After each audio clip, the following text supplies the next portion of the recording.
Hello friends, welcome to my channel good food better mood. आज की recipe Chhath पूजा में चढ़ने वाले ठेकुआ की रेसिपी है और ये बिहार और झारखंड में छठ पूजा के टाइम पे बनाई जाती है। इसे आप एक पारंपरिक मिठाई भी कह सकते हैं। यह खाने में जितनी ज़्यादा स्वादिष्ट होती है, बनाना उतना ही ज़्यादा आसान होता है। जो भी चीज़ें हम इसमें डाल रहे हैं उनका रेशियो क्या होना चाहिए, बस आप इसको ध्यान में रखोगे तो आपके भी ठेकुए बिल्कुल परफेक्ट बनेंगे। तो जिस तरीके से मेरी दादी नानी ये ठेकुए को बनाती थी, सेम उसी तरीके से आज भी हम ये ठेकुए बनाएंगे। तो चलिए बनाना स्टार्ट करते हैं। ठेकुआ बनाने के लिए हमें कुछ चीज़ें पहले से रेडी करनी होगी, तो सारी चीज़ें बिल्कुल मेज़रमेंट के हिसाब से ही आपको डालनी है। तो यहाँ पर मैंने 50 ग्राम सूखा नारियल ले लिया है और नारियल को आपको ग्रेट कर लेना है। तो यहाँ मैंने बड़े छेद वाला ग्रेटर लिया है और अगर आपके पास छोटे छेद वाला ग्रेटर है तो उसका भी इस्तेमाल आप कर सकते हो। तो नारियल अभी ग्रेट हो गए हैं, इसे आपको साइड में रख देना है। और अभी आपको गुड़ लेना है, तो गुड़ को भी मैंने नाप के लिया है। अगर आप कप से नाप रहे हो तो 1 कप गुड़, अगर आप ग्राम में नाप रहे हो तो ये 250 ग्राम गुड़ है। तो ये जो गुड़ है मेरे ससुराल का गुड़ है, बिल्कुल ऑर्गेनिक गुड़ वहाँ मिलता है। आपके पास जो भी गुड़ हो उस गुड़ का इस्तेमाल आप कर सकते हो। तो यहाँ पर मैंने 250 ग्राम गुड़ लिया है और एक पैन में आपको आधा कप पानी डालना है और गुड़ को आपको क्रश करके पैन में डाल देना है। और अभी आपको 1 से 2 मिनट तक गुड़ को मेल्ट होने तक पकाना है। 1 तार 2 तार की चाशनी नहीं बनानी है, सिर्फ हमें गुड़ को पिघलाना है। तो पिघलाने में करीब 1 से 2 मिनट लगेंगे। तो अभी देखिए आपका गुड़ जो है वो बिल्कुल पिघल गया है, थोड़ा थोड़ा खड़ा है। अभी आप तुरंत ही गैस ऑफ कर दीजिएगा और अभी आपको गुड़ को छानना है, क्योंकि कभी कभी क्या होता है ना, गुड़ में थोड़ी बहुत गंदगी होती है। तो हमने गुड़ को यहाँ पर छान लिया है। छानने के बाद इसे भी आपको साइड में रख देना है। मतलब ये जो चाशनी आपने बना के रखी है ना, इसे ठंडी होने देना है। और यहाँ पर मैंने ले लिया है गेहूं की जो दलिया आती है वो ली है। अगर आपके पास गेहूं है तो आप गेहूं ले लीजिएगा। मेरे पास गेहूं नहीं था तो मैंने ये गेहूं की जो दलिया आती है ना वो ले ली है और इसे ग्राइंडिंग जार में डालना है। तो मैंने यहाँ 2 कप गेहूं की दलिया ली है। अगर आपके पास गेहूं है तो गेहूं को भी आप 2 कप ले लीजिएगा। तो इसमें मैंने 3 से 4 छोटी इलायची डाल दी। डाल करके हमने इसे दरदरा पीस लिया है।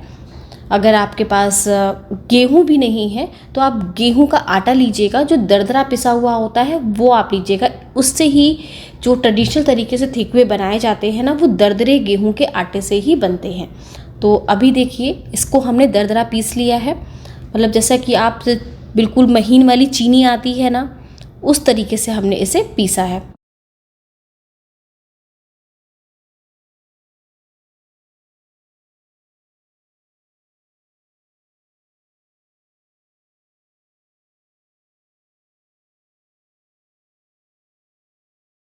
अभी इसमें 2 चम्मच सूजी डाल देनी है और 2 चम्मच के करीब आपको डाल देनी है सफ़ेद तिल। और यहाँ पर मैंने 2 चम्मच किशमिश डाली है। किशमिश टोटली ऑप्शनल है, कभी कभी किशमिश डालने से ठेकुए फट जाते हैं। और जो ग्रेट किया हुआ सूखा नारियल था वो डाल दीजिएगा। और यहाँ पर मैंने 1/4 कप मेल्ट की हुई घी ले ली है। थोड़ा थोड़ा करके घी डालिएगा और सारी चीज़ों को आपको अच्छे से मिक्स करना है। तो अभी हमने 1/4 कप घी पूरी डाल दी है। घी को मेल्ट करके ही डालिएगा। अभी दोनों हाथों से मसल करके आपको घी को आटे में मिक्स करना है। जितने अच्छे से आप आटे में घी को मिक्स करोगे, आपके ठेकुए उतने ही ज़्यादा करारे बनेंगे। करीब 5 मिनट तक आप इसे अच्छे से मिक्स करिएगा। जब आटे में घी अच्छे से मिक्स हो जाएगा तो आपको ये चेक करना है कि आटे में घी का रेशियो परफेक्ट है या नहीं। तो आटे की एक मुट्ठी बना करके देखिएगा। ये देखिए एक मुट्ठी बन रही है, तो इसका मतलब आटे में घी का रेशियो परफेक्ट है। अगर आपकी मुट्ठी नहीं बन रही है तो 2 से 3 चम्मच घी आप और ऐड कर दीजिएगा। तो अभी आपने जो गुड़ को मेल्ट करके रखा था वो थोड़ा थोड़ा करके इसमें डालना है। देखिए आपका जो आटा है वो कितना मोटा है कितना पतला है, उस पर भी डिपेंड करता है कि आपको अपनी जो चाशनी है वो कितनी डालनी है। तो यहाँ पर मैंने जिस हिसाब से अपना आटा पीसा था ना, दरदरा पीसा था, उस हिसाब से मैंने यहाँ पर पूरी जितनी चाशनी मैंने बनाई थी ना वो पूरी डाल दी है। और अभी हमें देखना है कि आटे में ये जो चाशनी है वो परफेक्ट है या नहीं। तो एक पेड़ा लीजिएगा, उसे राउंड करके देखिएगा। जब आपका पेड़ा अच्छे से चिकना चिकना राउंड हो जाएगा, साइड से फटेगा नहीं, तो इसका मतलब आपके आटे में घी का और जो आपने चाशनी डाली है उसका रेशियो बिल्कुल परफेक्ट है। तो अभी देखिए फिर से हम एक पेड़ा बनाएंगे।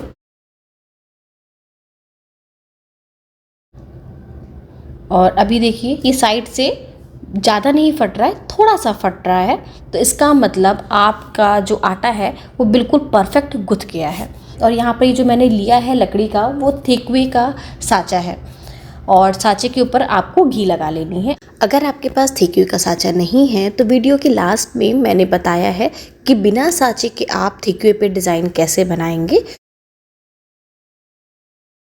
और अभी पेड़ा लेना है, पेड़े को साँचे के ऊपर रखना है और इसे दबा देना है। तो ये जो डिज़ाइन है ना वो थेक्वे के ऊपर बन जाएगी। और यही डिज़ाइन जो होती है ना, इसको एक ट्रेडिशनल लुक देती है। और जो इसका टेस्ट है, जो हमने चीज़ें डाली हैं ना, बिल्कुल घरेलू चीज़ें डाली हैं। गेहूं के आटे से ये थेक्वे बनते हैं और बहुत ही ज़्यादा टेस्टी लगते हैं। जैसे आपको ऐसा लगेगा ना ये होममेड बिस्किट है, ऐसा ये लगते हैं। तो अभी हमने घी को गर्म करने के लिए रख दी है। घी मीडियम से थोड़ा सा ज़्यादा गर्म होनी चाहिए। जब आप इसे डालिएगा तो गैस की फ्लेम को मीडियम कर दीजिएगा और मीडियम फ्लेम पर हल्के हाथों से पलटते हुए आपको इसे फ्राई करना है। जब आपके थेक्वे पलट जाएंगे तो आप गैस की फ्लेम को लो कर दीजिएगा और लो फ्लेम पर आपको 3 से 4 मिनट तक इसे हल्का गोल्डन ब्राउन होने तक फ्राई करना है। तो अभी देखिए आपकी थेक्वे जो है ना कितने अच्छे दिख रहे हैं, कितना अच्छा कलर आया है। अगर आपकी जो चीज़ें आपने डाली हैं, जैसे घी डाला है, गुड़ की चाशनी डाली है, इसका रेशियो थोड़ा बहुत भी गड़बड़ होगा ना तो आपके थेक्वे जो होते हैं फटने लगेंगे, बिल्कुल तेल में फैल जाएंगे। तो इसलिए जो भी चीज़ें आप डालिए उसका रेशियो बिल्कुल परफेक्ट रखिएगा। कभी कभी घी की मात्रा भी ज़्यादा होने से थेक्वे फटते हैं, तो घी का जो रेशियो है वो परफेक्ट होना चाहिए। और अभी आपका बिल्कुल पारंपरिक तरीके से और बहुत ही ज़्यादा आसान थेक्वे बन करके रेडी हो गए हैं। तो छठ माता की जय। तो अगर आपको मेरी ये थेक्वे की रेसिपी अच्छी लगे तो ज़रूर ट्राई करिएगा। ये ज़रूरी नहीं है कि आप छठ पूजा में ही इसे ट्राई करें, आप कभी भी इसे बना सकते हैं। बहुत ही ज़्यादा टेस्टी हैं और बच्चों के लिए हेल्दी भी हैं। और अगर आपको मेरी ये थेक्वे की रेसिपी अच्छी लगी हो तो इसे एक बार ज़रूर ट्राई करिएगा और मेरे चैनल को लाइक करिएगा, सब्सक्राइब करिएगा और थेक्वे की रेसिपी को ज़्यादा से ज़्यादा लोगों में शेयर करिएगा। Thank you for watching. Bye bye.